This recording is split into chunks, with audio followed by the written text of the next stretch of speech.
Indian Army is a volunteer army and has officers and men from all the states, religion, caste and creed.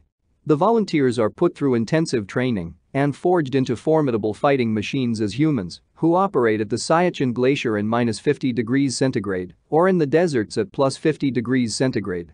The jungles of the northeast and the riverine terrain on the western border give a unique experience in serving the Indian Army. Those serving in the Andaman Nicobar Islands or Lakshadweep have maritime experience too.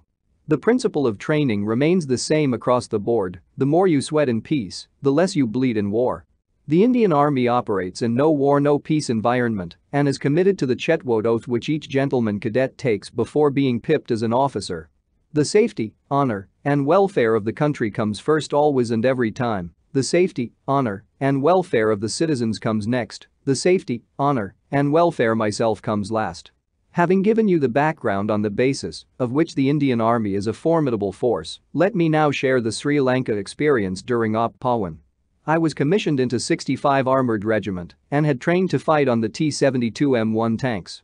We were part of the Strike Corps and had just participated in a famous exercise Brastax IV.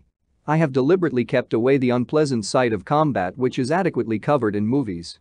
The Tamils in Sri Lanka were being denied equal rights due to various historical reasons. The Tamils in Sri Lanka have support from the Tamil diaspora in India and across the world. As peaceful protests were not yielding any results, armed struggle was started. The leading rebel group was the Liberation of Tamil Tigers Elam, LTT, who were trained in India, and they further reached out to Palestinians to hone their fighting skills. The Indian government in April 1987 decided to assist the Tamils of Sri Lanka by an armed intervention. However, by diplomatic negotiations an Indo-Sri Lanka peace accord was signed on 29 July 1987.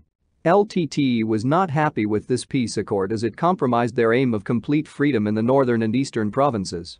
On 30 July 1987 the troops of 8 Meher as part of the Indian Peacekeeping Force, IPKF, led by that time Major Anil Kumar